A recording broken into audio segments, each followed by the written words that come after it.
saya akan memberikan cuplikan pengajaran yang saya lakukan kepada mahasiswa pada mata kuliah Bank dan Lembaga Keuangan secara online dengan menggunakan aplikasi Zoom Meeting.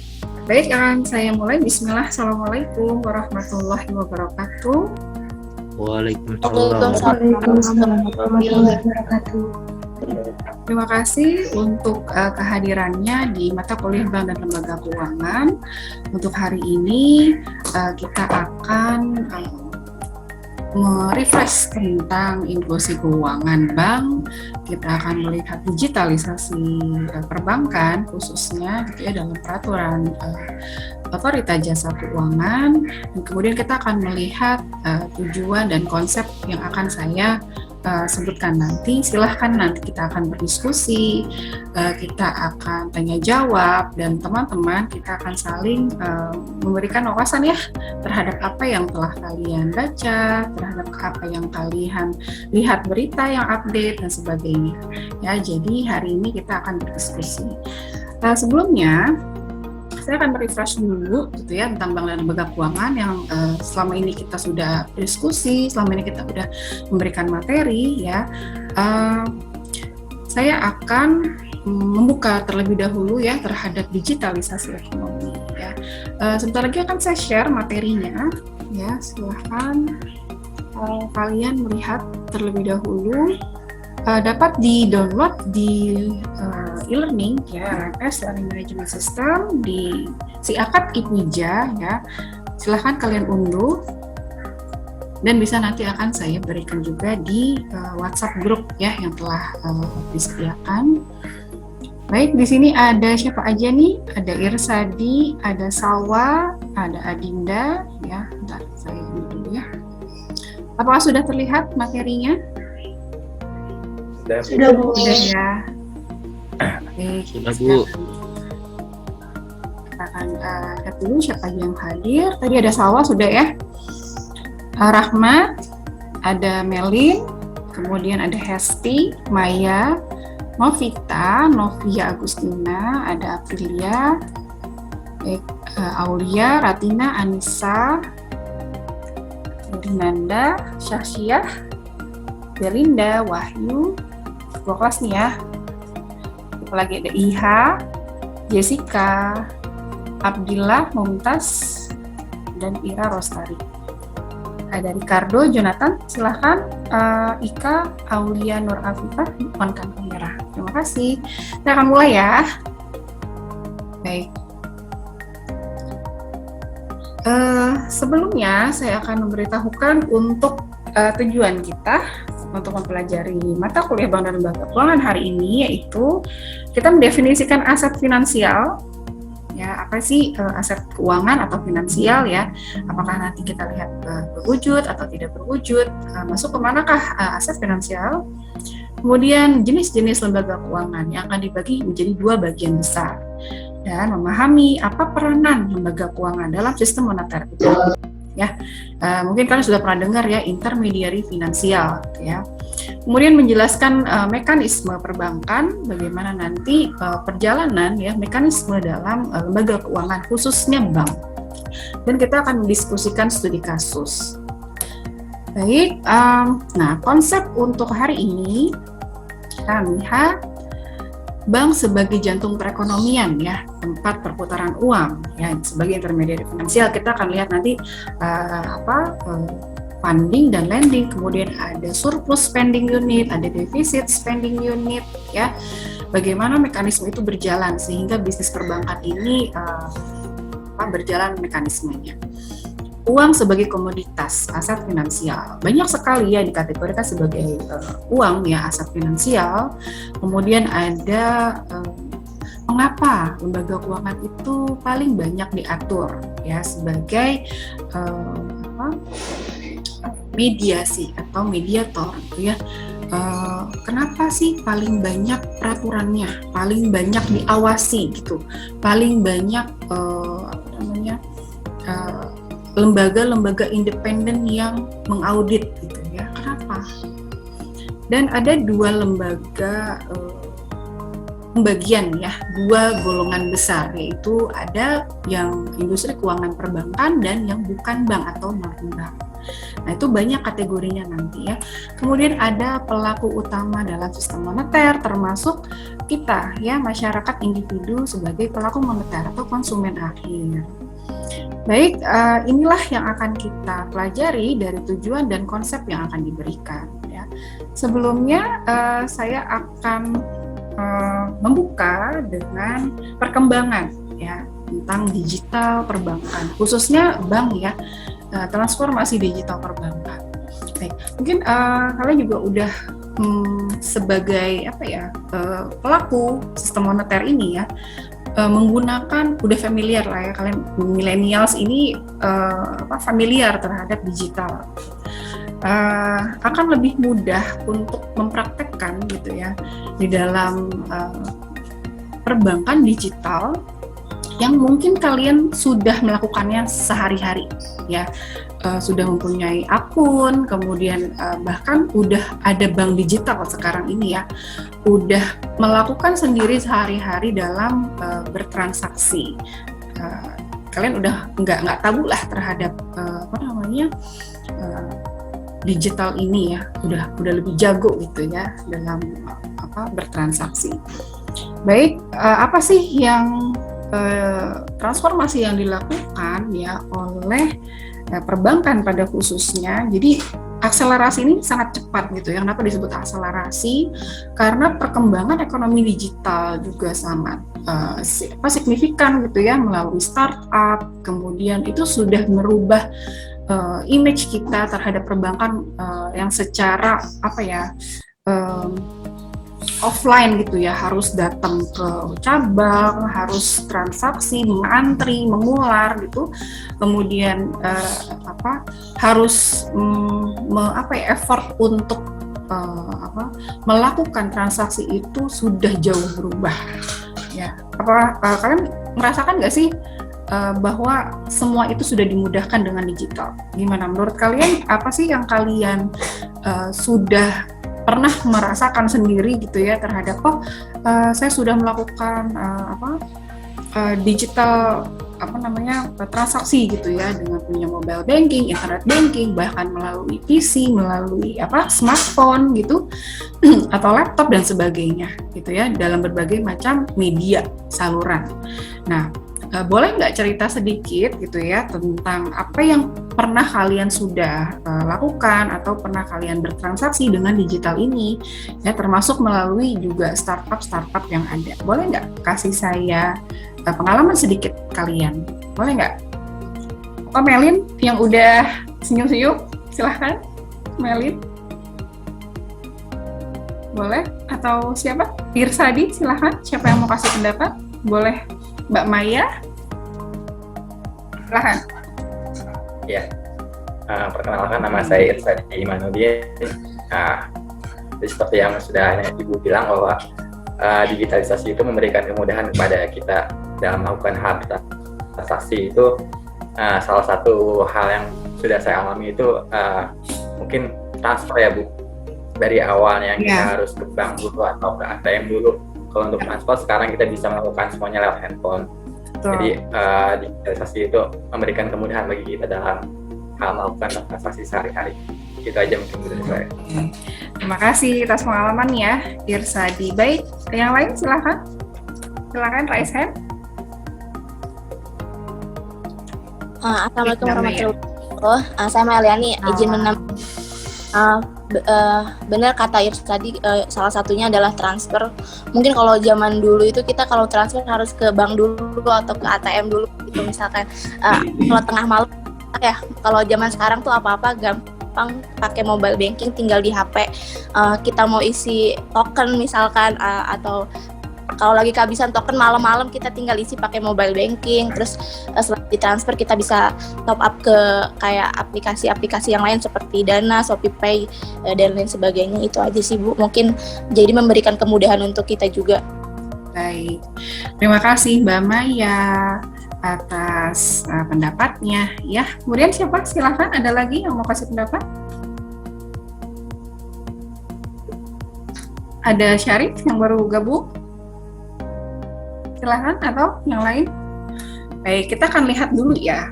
Terima kasih tadi atas pendapatnya ya, bahwa memang banyak sekali kemudahan yang kita dapatkan tanpa effort banyak waktu gitu ya, tenaga untuk tujuan kita tuh apa. Transfer itu bisa dilakukan juga ya 24 jam gitu ya, entah kita mau yang sehari-hari misalkan isi pulsa dan sebagainya. Jadi bukan hanya transaksi perbankan layanannya, tetapi untuk sudah digital itu sudah merambah untuk banyak membantu kita ya untuk melakukan transaksi sehari-hari, bahkan misalkan listrik gitu ya, pulsa dan bayar yang terkait semua dengan pasar digital itu masuk langsung ke perbankan ya. Hampir semua marketplace misalkan itu bekerja sama dengan bank, jadi semua itu sudah terkoneksi, terintegrasi gitu ya. Baik, kita akan lanjut dengan roadmap gitu ya, tahun 2020-2025. Apa sih yang terjadi terhadap akselerasi transformasi digital gitu ya. Nah, ini ada namanya cetak biru atau blueprint-nya ya dari OJK. Karena apa? Kita harus melihat manajemen risiko. Jadi harus ada kebijakan yang harus dibuat gitu ya oleh lembaga independen, dalam hal ini OJK, untuk membuat apa saja kebijakan gitu ya di dalam inovasi digital.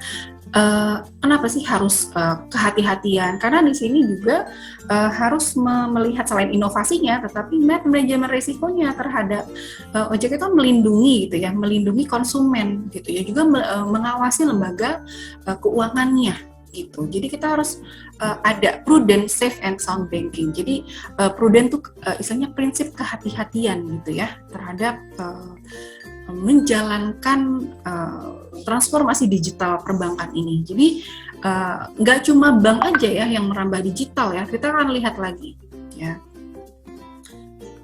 Baik, nah ini ekspektasinya terhadap transformasi digital tuh apa gitu ya. Nah ini ekspektasi masyarakat terhadap lembaga keuangan ya.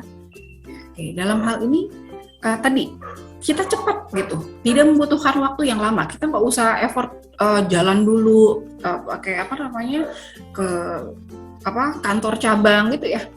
Kemudian kita menghemat biaya untuk kos gitu, untuk semuanya ya, tenaga, waktu, biaya gitu ya, dan aman.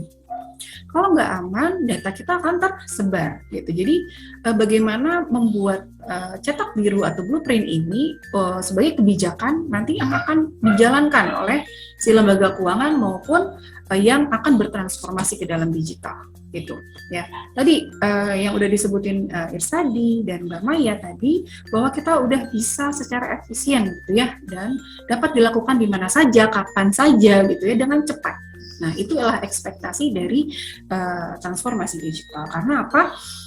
Ini kan harus berkinerja yang baik, harus sehat gitu ya, kemudian dapat tumbuh tapi sehat. Dan ini digital ekonomi itu termasuk dalam lembaga keuangan itu adalah kontribusi bagi pembangunan ekonomi. Itu ya. Apalagi pembangunan ekonomi secara digital ini yang akan langsung berkontribusi secara cepat gitu ya.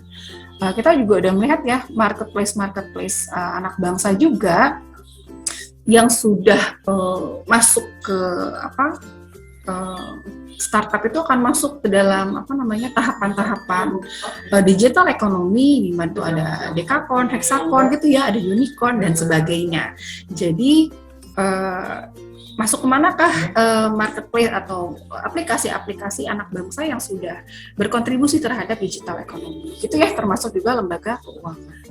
Baik, sampai sini ada pertanyaan atau sudah cukup jelas? Kita akan masuk ke bank digital. Silahkan, ada mau pertanyaan terlebih dahulu, silahkan. Atau ada mau menambahkan? Sudah cukup jelas sepertinya, Bu. Sudah jelas, terima kasih. Ya, kita lanjutkan terlebih dahulu ya. Baik. Nah, untuk ada namanya bank digital, maksudnya definisi bank itu bukan termasuk OJK atau pemerintah bikin bank baru, bukan gitu ya, tapi ini termasuk di dalam bagian dari bank ya, lembaga keuangan bank, tetapi dia membuat istilah baru gitu ya dengan peraturan OJK ini ya, di bawah ada nomor 12. Nah, bank digital itu apa sih? Silahkan boleh dibaca. Silahkan, siapa mau baca bank digital? Mbak Mary, coba deh, Mbak Mary Rahmadani, silahkan dibaca Mbak, istilah bank digital. Bank digital, bank berbadan hukum Indonesia atau BHI yang menyediakan dan menjalankan kegiatan usaha terutama melalui saluran elektronik tanpa kantor fisik selain kantor pusat atau menggunakan kantor fisik terbatas. Bank bisa merupakan bank baru maupun bank lama yang bertransformasi menjadi bank digital. Baik, terima kasih Mbak Mary. Nah, jadi di sini punya badan hukum ya. Jadi tidak sembarangan ya. Jadi bahkan kalau semua tuh ada izin ya. Izin dari OJK, ada persyaratannya, ada kriterianya. Kalau misalkan nggak sesuai, dia nggak bisa gitu ya. Sama dengan banyaknya juga pinjaman online dan sebagainya juga harus ada izin semua, baik penutupan, misalkan baik pembukaan, ya penambahan kantor cabang dan sebagainya, baik dalam platform digital. Jadi di sini bisa saja bank baru maupun bank lama yang bertransformasi menjadi digital. Tetapi persyaratannya itu harus mempunyai kantor pusat gitu. Jadi ada kantor fisiknya. Walaupun misalkan belum ada cabang-cabangnya, tetapi kalau bank digital ini harus punya kantor pusat, kayak kantor fisik paling tidak, gitu ya. Nah, apa saja sih kalian apa sih bedanya gitu ya dengan bank yang sudah kalian tahu gitu ya? Nah, kalian udah familiar lah ya, BCA, Mandiri, apalagi ya merek-merek bank BUMN maupun swasta ya umum. Nah, mungkin kalian juga pernah dengar Jenius gitu, pernah dengar, sekarang udah Bank Jago gitu ya, bank beneran Bank Jago gitu. Kemudian ada Living ya, by Mandiri gitu. Beberapa yang mengeluarkan bank lama ini sebutnya ya, tadi mengeluarkan digital gitu. Karena udah kita tuh udah bertransformasi ke digital, ada industri 4.0, 5.0 gitu, mungkin di luar sudah 6.0 ya. Nah, di sini kita sekarang akselerasi ini sangat cepat gitu. Ya, bahkan bermitra yang bekerja sama maupun yang dikeluarkan sendiri atau yang belum mempunyai badan sendiri tetapi bekerja sama dengan lembaga keuangan gitu ya. Di antaranya di sini Bank Jago kerjasamanya sama siapa sih gitu ya? Karena di sini harus bersinergi istilahnya gitu. Ada Jenius dari Bank BTPN gitu, Living, Mandiri, DBS. Nah, kalau DBS ini kan juga kalau kita tahu ya dari bank asing gitu ya, kemudian ada beroperasi di sini, kemudian menjadi membuat PT gitu ya, artinya campuran ya. Ada BCA Digital, Blue, kemudian ada Line by Hana Bank, ada OCBC dengan Nyala gitu. Jadi kita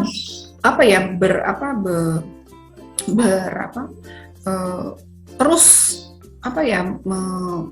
menggunakan istilahnya ya, merebut pangsa pasar gitu digital ya. Nah, kita lihat apa aja sih startup bank digital. Nah, tadi kan disebutin ya Bank Jago, beneran nih Bu ada Bank Jago, iya gitu ya. Kerjasamanya dengan apa? Nah, di sini kalau bilang startup berarti sebenarnya dulunya bukan bank, bukan lembaga keuangan gitu. Nah, tetapi dia masuk ke dalam ranah untuk lembaga keuangan untuk melakukan transaksi untuk bagian dari kontribusi ini gitu ya. Nah, di sini mengembangkan layanan ini juga ada banyak ya, ada Gojek, ada Grab, nanti kita lihat ya. Nah, termasuk Bank Jago ini. Nah, Bank Jago apa sih gitu ya? Kerjasamanya dengan apa sih gitu?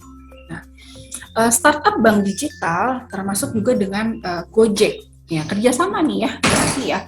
Gojek berinvestasi. Nah, ini kita melihat ya di sini udah go public dengan pembelian saham itu dengan adanya GoPay, dia juga ada GoPay gitu ya. Kita sudah melakukan bertransaksi untuk langsung gitu ya untuk platform ini dengan GoPay.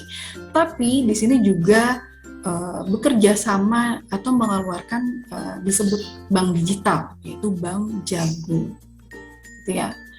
Nah, di sini aplikasi Gojek nanti akan bersinergi dengan Bank Jago, gitu. Ini apa sih untuk mempercepat tadi akselerasi transformasi digital tadi, gitu ya. Kemudian ada Grab.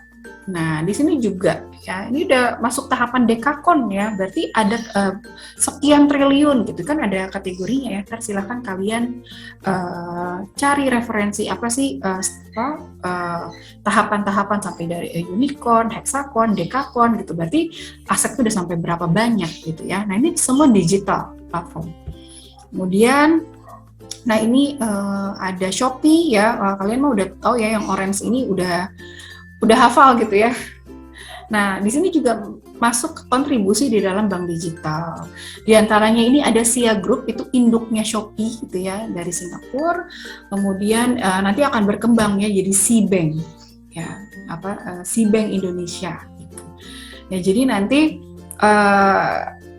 marketplace, kemudian punya bank digital. Kalau yang kita tahu sekarang kan udah Shopee Pay gitu, Shopee Pay Later, itu juga semua bagian dari bank digital.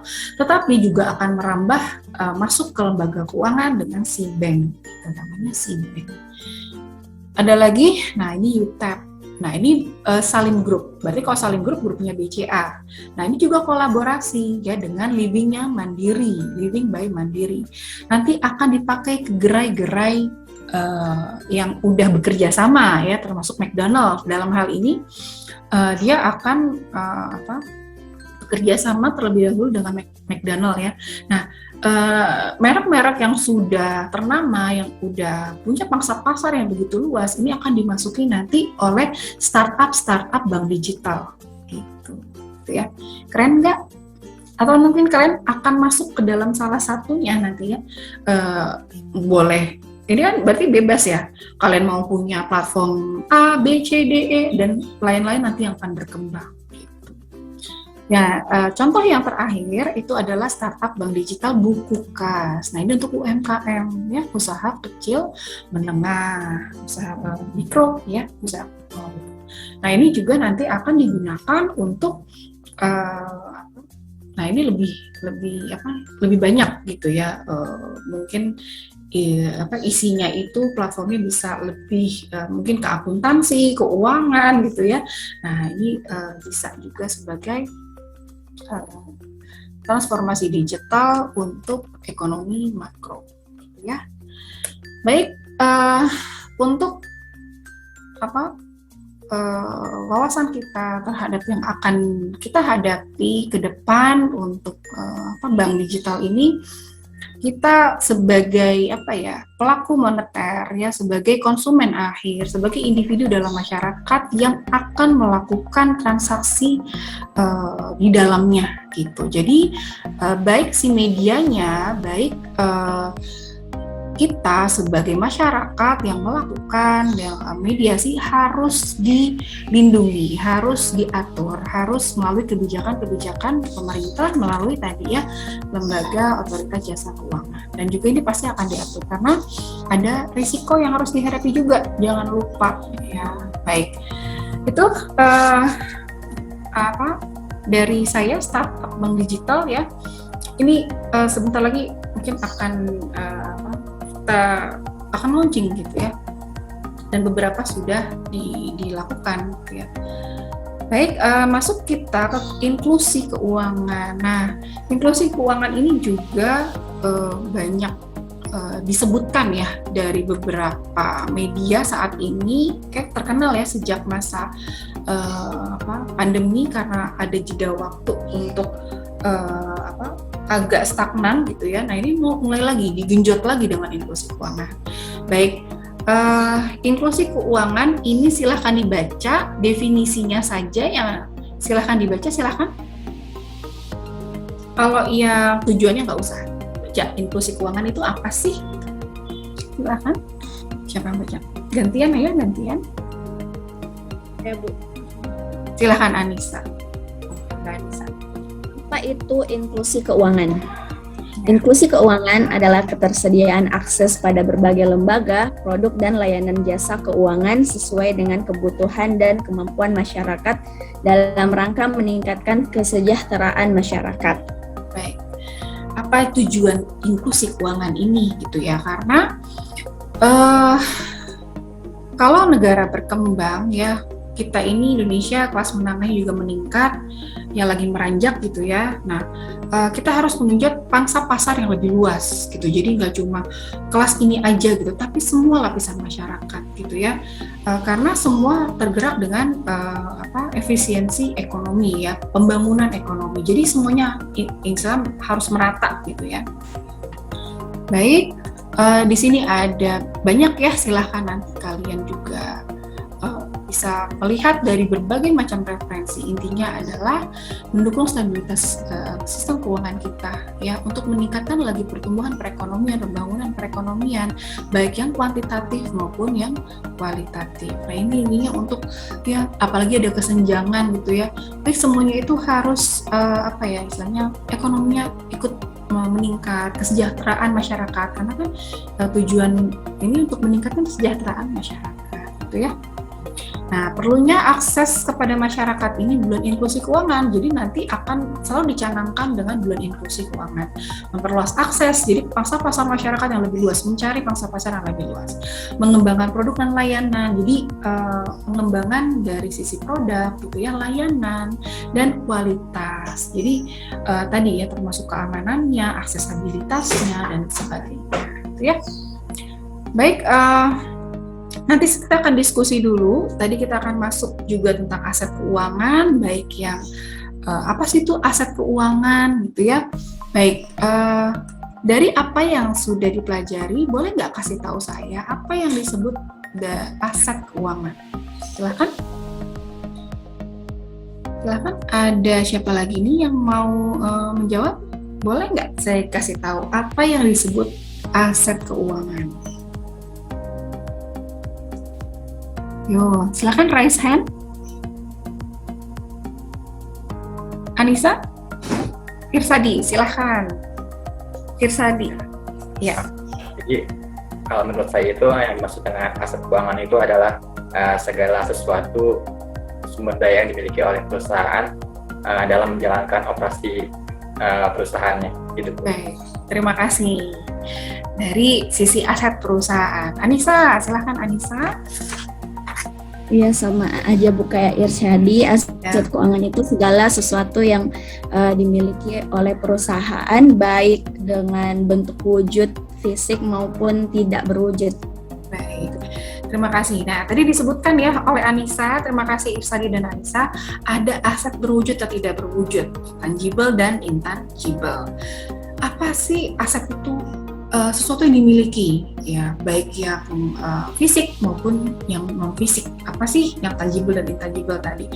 Aset sesuatu yang memiliki nilai, sesuatu yang memiliki pendapatan yang di masa yang akan datang, mempunyai yang bisa distandarkan berapa sih nilainya di dalam uang, ya, dalam nilai uang. Nah, komoditas uang ini nanti kita akan lihat banyak sekali apa sih kategorinya gitu ya. Nah, perbedaannya ya, aset berwujud dan tidak berwujud. Seperti yang tadi, contohnya apa sih? Nah, tadi disebutin perusahaan punya bangunan, kantor, pabrik, gudang gitu ya. Nah, itu tangible, berwujud, punya ada kendaraannya gitu ya, semua perlengkapan mesin-mesin dan lain-lain itu berwujud.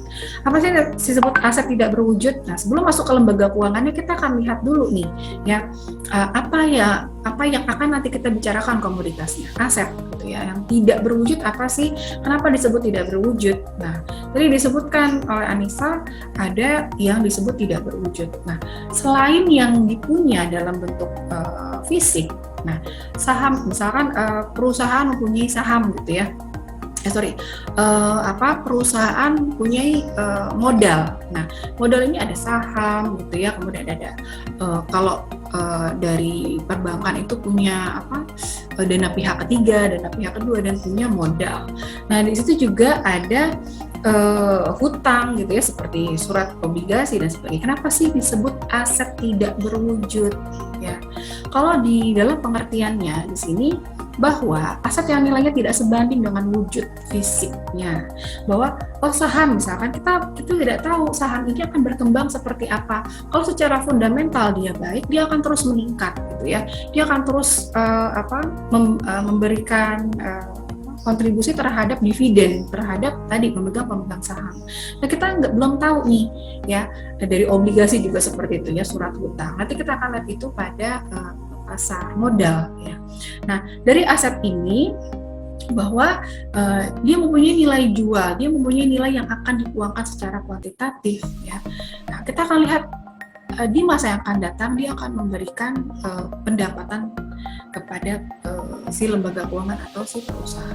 Nah, ini ya, kita sepakat bahwa aset keuangan itu bukan aset yang tidak berwujud, bukan yang aset fisik gitu ya, karena nilai aset nanti akan tergantung arus yang akan didatangkan, yang akan kita dapatkan gitu ya di masa yang akan datang ya. Baik, nah ini ya tadi perbedaan dan persamaannya ya. Nanti silahkan kalian bisa melihat pada referensi lain. Nah, kita akan masuk undang-undang masuk ke lembaga keuangan ya, bahwa di sini tujuan ya meningkatkan taraf hidup masyarakat banyak tujuannya. Jadi dalam undang-undang ya nomor 10 tahun 98, nah ini tadi ya ada definisi bank ya, dan ada tambahannya tadi dan bank digital ya. Nah, bukan berarti definisi ini adalah bank yang baru, bukan ya, tetapi masuk ke dalam istilah definisi transformasi digital tadi. Jadi penambahan saja, bukan berarti ini suatu ada keluaran bank baru, bukan ya. Nah, di sini adalah kegiatannya menghimpun dana dan menyalurkan. Jadi ada bentuk simpan atau yang disebut funding kegiatannya, dan pinjam atau lending. Nah, apa perbedaannya dengan perbankan? Nah, kalau perbankan itu berarti menyangkut tentang prosesnya, menyangkut tentang kegiatannya, sumber daya manusianya ya, yang mengoperasikan peraturannya semua ya. Jadi kegiatannya itu yang disebut tentang perbankan. Itu ya berarti prosesnya, kegiatannya ya, jangan salah. Baik, kita lihat lagi peranan lembaga keuangan. Di sini ada tadi ya bagian dari pembangunan, pertumbuhan perekonomian. Di sini akan masuk ke dalam transaksi moneter yang akan berlangsung pada tadi ya pertumbuhan perkembangan ekonomi. Jadi sangat krusial ya, di sini sangat krusial bahwa kenapa sih harus diatur gitu ya. Nah, nanti pembagian ini yang akan membedakan produk-produk dari si lembaga keuangan ya. Baik, di antaranya perannya juga banyak ya. Ada pengalihan aset dari funding menjadi lending tadi, alokasi pendapatan kita, karena akan uang itu kan sebagai penimbun kekayaan gitu ya, bisa sebagai standar pencicilan hutang. Jadi nanti ada kita dapat mengalokasikan pendapatan kita. Likuiditas, silahkan boleh kasih tahu saya ya, apa sih yang disebut dengan likuiditas? Ayo, yang simple aja. Likuiditas itu apa? Silahkan. Likuiditas itu apa sih? Silahkan. Selain lembaga keuangan, tentunya ada layanan ini ya, khususnya perbankan ya, one stop financial service. Kira-kira yang disebut likuiditas itu apa? Silahkan. Silahkan. Raisen? Irsadi udah. Oh, Anissa lagi. Wah, Anissa. Silahkan, Mbak Anissa. Ya, likuiditas itu kewajiban bank dalam membantu